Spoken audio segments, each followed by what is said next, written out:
Anjali. Om Swastiastu. Baik, kami dari kelompok 3 akan menjelaskan tentang kerajaan Islam di Nusa Tenggara, Maluku, dan Papua. Baik, sebelum kita akan memulai, lebih baik kita memperkenalkan diri terlebih dahulu. Nama saya Nika Dia Fianti, nomor absen 23. Perkenalkan, nama saya Nika Dia Cipta Prasetya, nomor absen 22. Perkenalkan, nama saya Niputu Arifsyarika Putri, nomor absen 29. Perkenalkan, nama saya Kadek Wayatnyana, absen 16. Perkenalkan, nama saya Ibu Sayarati Permatasari, absen 7. Perkenalkan, nama saya Francesca Gali Mariana, absen 5. Perkenalkan, nama saya Sagamani Sumarani Puspaningrat, absen 37. Perkenalkan, nama saya Rafia Karanisa, absen 36. Perkenalkan, nama saya Nima Dedea Manika Putri, absen 28. Baik, saya akan mulai dengan masa kejayaan Kerajaan Selaparang. Baik, sebelum itu saya akan menyebutkan kerajaan-kerajaan Islam di Nusa Tenggara. Baik, saya lihat dari sini ada Kesultanan Bima dari 1620 sampai kini. 2. Kesultanan Sumbawa 1674 sampai kini. 3. Kerajaan Adonara 1650 sampai kini. Kelima, Kerajaan Dompu 1545 sampai 1958. 7. Kerajaan Selaparang 1400 sampai 1672. Kerajaan Lamakera 1932 hingga kini. Baik, kami akan menjelaskan tentang Kerajaan Selaparang. Saya akan membuka dari masa kejayaan lalu masa keruntuhan. Baik, masa kejayaannya adalah masa kejayaan Kerajaan Selaparang. Kerajaan Selaparang tergolong sangat kuat pada zamannya. Bahkan laskar lautnya mampu mengusir Belanda yang hendak memasuki wilayahnya pada tahun 1667 hingga 1668. Selain itu, laskar lautnya juga pernah memukul mundur Kerajaan Gegel atau Bali yang menyerang sebanyak 2 kali. Kerajaan ini semakin mengalami kemajuan pesat setelah dipindahkan ke desa Selaparang sekarang ini. Selaparang menjadi pusat kerajaan Islam di Lombok di bawah pemerintahan Prabu Rangkesari. Pada masa inilah Selaparang mengalami masa keemasannya dan memegang hegemoni di seluruh Lombok. Tidak mulai. Baik, saya akan menjelaskan tentang masa keruntuhannya.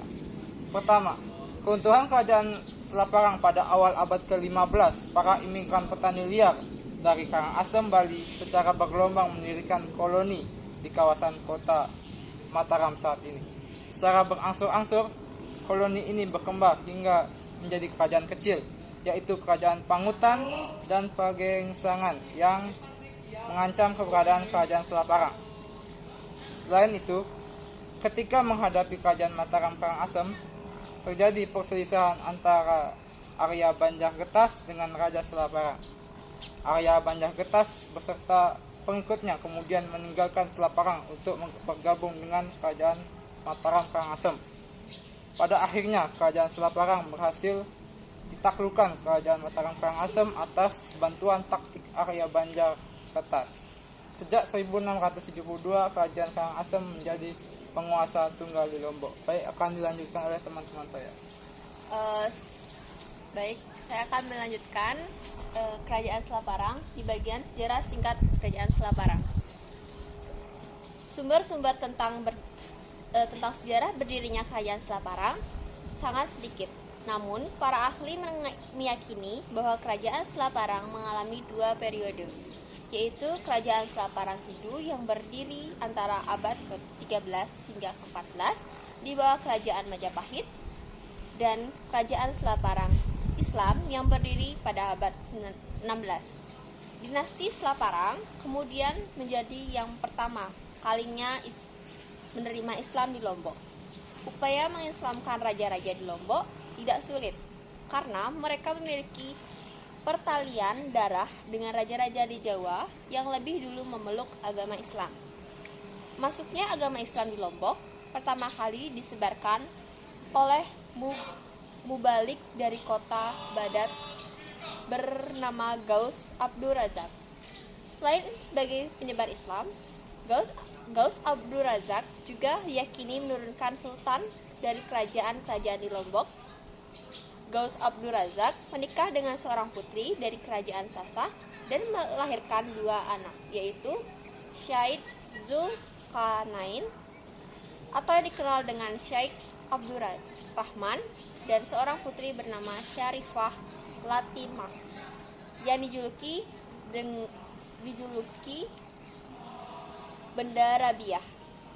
Syed Zulkarnain inilah yang mendirikan kerajaan Selaparang sekaligus menjadi raja pertama dengan gelar Ratu Selaparang dan Sultan atau Sultan Rinjani. Selanjutnya ada kondisi geografis. Pusat kerajaan Lombok diperkirakan berada di Selaparang. Saat ini wilayah tersebut berada di Desa Selaparang, Kecamatan Suela, Kabupaten Lombok Timur. Kondisi geografis wilayah Lombok berupa dataran rendah, perbukitan, dan pegunungan. 2 tertingginya adalah Gunung Rinjani dan Danau Segara Anak sebagai sumber mata air bagi penduduk sekitarnya. Wilayah bagian selatan Pulau Lombok memiliki tanah yang subur yang dimanfaatkan untuk kegiatan pertanian.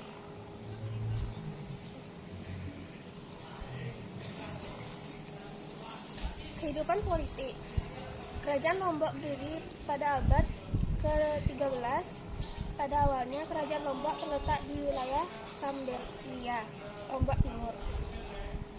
Akan tetapi pada awal pendiriannya kerajaan Lombok masih bercorak Hindu. Pengaruh Islam di kerajaan Lombok dibawa oleh Sunan Prapen pada abad ke-16 setelah runtuhnya kerajaan Majapahit. Pada abad ke-16 kerajaan Lombok diperintahkan Prabu Rangkesari atas ajakan Sunan Prapen. Prabu Rangkesari bersedia memeluk agama Islam.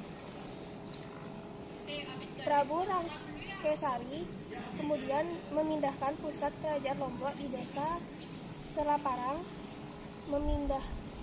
Pemindahan ini dilakukan atas usul Patih Banda Yuda dan Patih Singa Yuda. Pemindahan ini dilakukan karena letak desa Selaparang lebih strategis dan tidak mudah diserang musuh. Setelah pemindahan pusat, pemerintah kerajaan Lombok mengalami perkembangan pesat. Bahkan kerajaan Lombok berhasil mengembangkan wilayah kekuasaan hingga Sumba Barat. Kehidupan ekonomi. Kerajaan Lombok menggantungkan kegiatan perekonomian pada sektor pertanian. Komoditas pertanian utama yang dikembangkan masyarakat Lombok adalah padi. Tanaman padi dikembangkan masyarakat Lombok karena Lombok memiliki tanah yang subur.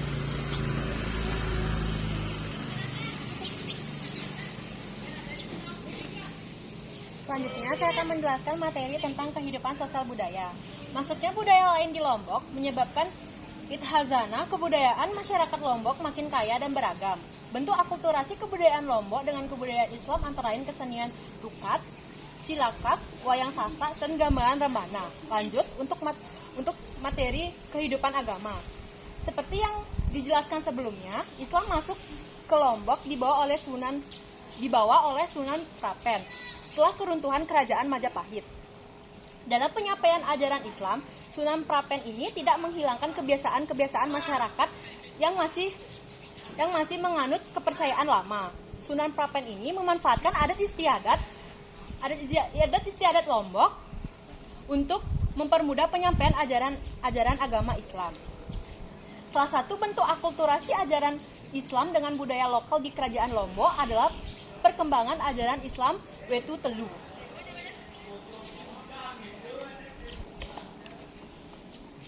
Lanjut untuk kerajaan Islam di Maluku.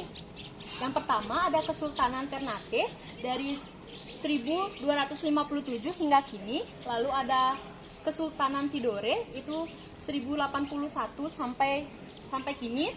Lalu ada Kerajaan Kesultanan Jailolo, lalu ada Kesultanan Bacan, lalu ada Kerajaan Tanah Hitu dari 1470 hingga 1682. Lalu ada Kerajaan Iha, lanjut ada Kerajaan Huamual.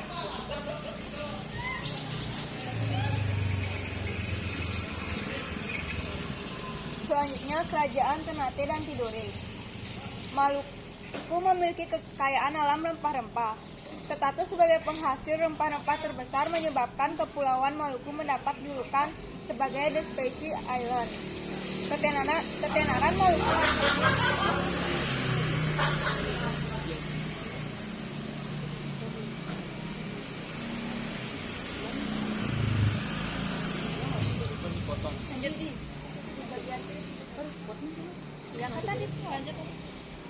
Aduh lu, harus kelihatan lu, masa tiba-tiba aku di sana? Ya, nggak apa-apa. Apa ngeglip? Selanjutnya, Kerajaan Ternate dan Tidore.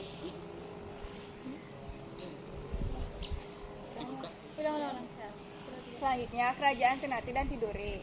Maluku memiliki kekayaan alam rempah-rempah. Status sebagai penghasil rempah-rempah terbesar menyebabkan Kepulauan Maluku mendapat julukan sebagai The Spicy Island. Ketenaran Maluku sebagai pulau rempah-rempah tidak dapat dipisahkan dari keberadaan Kerajaan Ternate dan Tidore. Keberadaan Kerajaan Ternate dan Tidore tidak lepas dari perkembangan Islam di Kepulauan Maluku. Islamisasi tersebut mendorong munculnya kerajaan Islam di Maluku yang disebut Maluku Kiareha, yaitu Kerajaan Ternate yang dipimpin Sultan Zainal Abidin, Kerajaan Tidore yang dipimpin Sultan Mansur, Kerajaan Jailolo yang dipimpin oleh Sultan Sarajati, dan Kerajaan Bacan yang dipimpin oleh Sultan Kadicil Buko. Selanjutnya, letak geografis. Letak Kerajaan Ternate dan Kerajaan Tidore berada di dua pulau bersebelahan.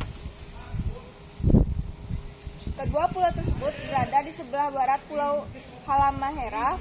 Kedua pulau tersebut berada di sebelah barat Pulau Halmahera. Secara geografis, wilayah Ternate dan Tidore berupa daerah pegunungan dan perbukitan yang subur.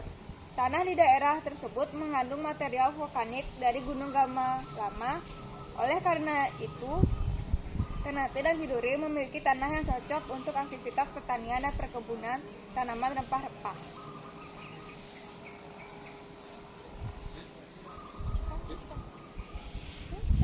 Yang ini kan? Oke. Selanjutnya ada kehidupan politik. Di Kepulauan Maluku terdapat kerajaan kecil diantaranya kerajaan Ternate sebagai pemimpin Uli 5, yaitu Persekutuan 5 bersaudara.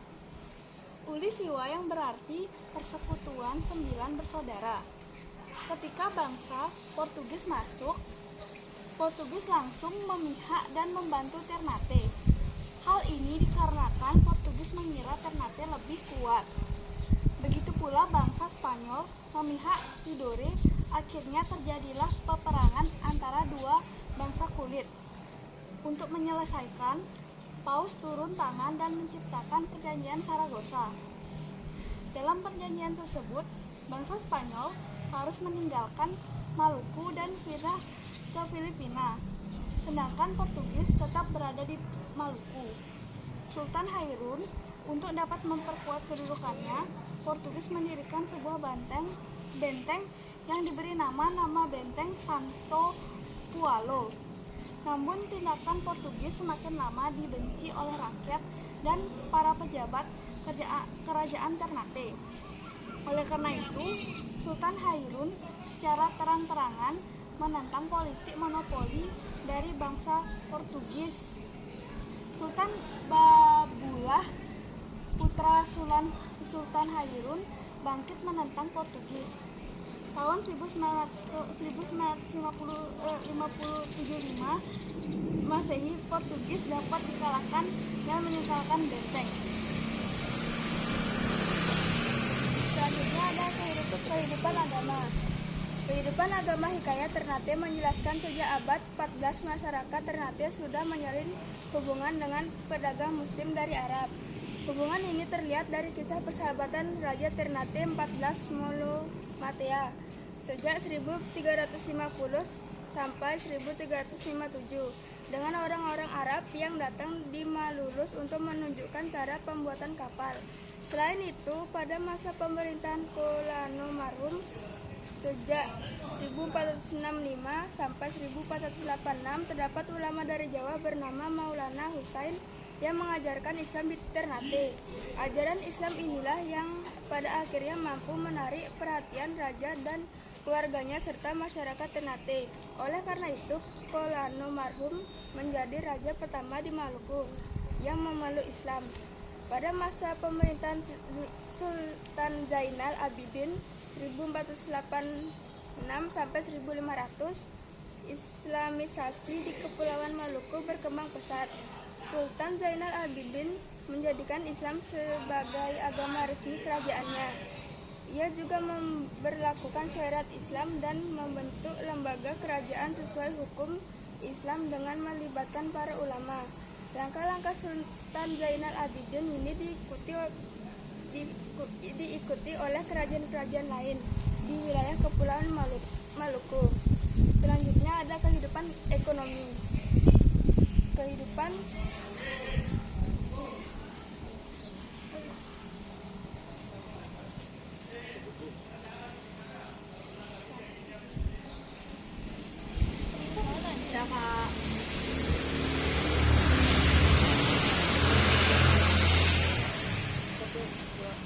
Selanjutnya ada kehidupan sosial budaya.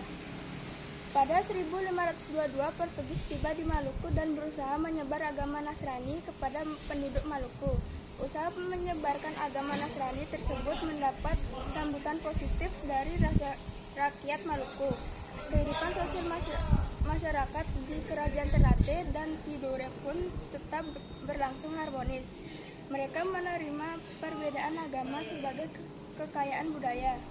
Kerajaan Ternate dan Tidore mendirikan beberapa bangunan unik sebagai hasil alkulturasi kebudayaan. Salah satu bangunan tersebut adalah Masjid Sultan Ternate yang dibangun dekat Keraton Ternate. Masjid tersebut memiliki bentuk segi empat dengan atap berbentuk limasan yang bertingkat 7. Masjid Sultan Ternate juga terkenal unik karena memiliki aturan-aturan adat yang tegas, seperti larangan mengenakan sarung, kewajiban mengenakan celana panjang dan penutup kepala atau kopiah bagi para jemaahnya. Aturan-aturan tersebut masih berlalu dan ditaati oleh masyarakat Ternate hingga kini.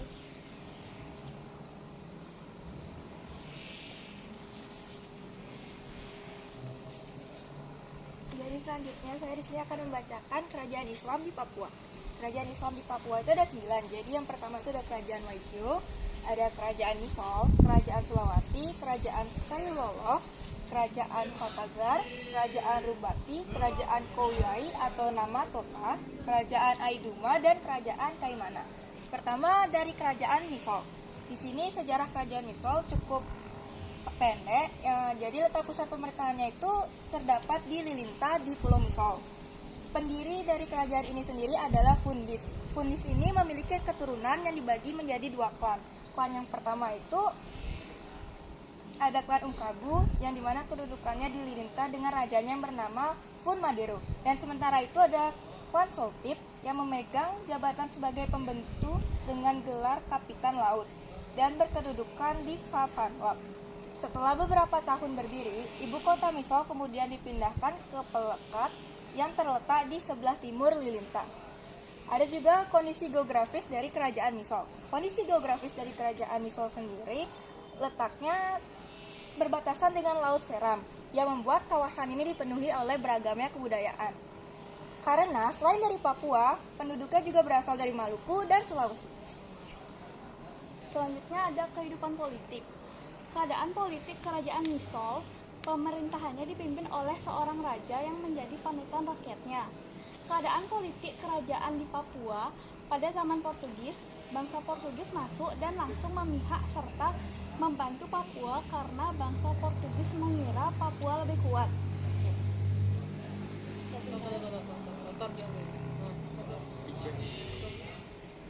Habis ini siapa?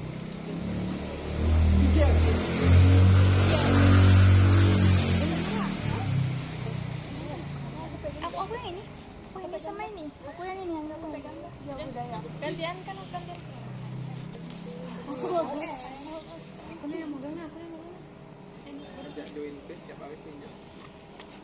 Gimana nih? Cut dulu. Cut dulu. Matiin nih. Apaan nih, Kak? Biarin. Biarin nggak sih? Matiin aja, coy. Silsilah Raja di Kerajaan Misol. 1. Abad Al-Majid 1877 sampai 1904. Yang kedua, Jamal ad-Adin 1904 sampai 1945. Yang ketiga ada Bahar ad-Din de Kamboe 1945. Penyebab kemunduran kerajaan Misol yaitu yang pertama akibat terjadinya pertentangan antara keluarga kerajaan atau bangsawan. Yang kedua kurangnya pemimpin yang berwibawa. Yang ketiga masuknya paham misionaris dari agama Nasrani yang dibawa oleh bangsa Barat ke Papua. Yang keempat adanya aturan adat yang sering bertentangan dengan ajaran agama Islam. Kehidupan ekonomi. Sistem ekonomi kerajaan Misol didominasi oleh kegiatan perdagangan. Hal ini dikarenakan Papua kaya akan hasil tambangan dan rempah-rempah sehingga daerah ini menjadi incaran para pedagang. Untuk daerah pesisir didominasi oleh nelayan. Sistem ekonomi kerajaan Misol maritim, perdagangan, dan agraris. Kehidupan sosial budaya. Sejak zaman nenek moyang hingga sekarang masyarakat Papua sangat menjunjung tinggi nilai-nilai sosial. Contohnya yaitu antara umat agama Islam dan Kristiani mengikuti acara keagamaan secara bersama-sama tanpa membeda-bedakan. Di dalam kegiatan penyebaran agama Islam oleh Sultan selalu diawali dengan meniup trompet yang terbuat dari keran oleh pemuka agama dan diikuti suatu kesenian tifa yang masih ada sampai sekarang. Baik, sekian penjelasan dari kelompok kami. Jika ada salah kata, mohon maaf. Baik, kita akan mengakhiri Parama Santi. Om Santi Santi Santi Om. Terima kasih, Bu. Akhirnya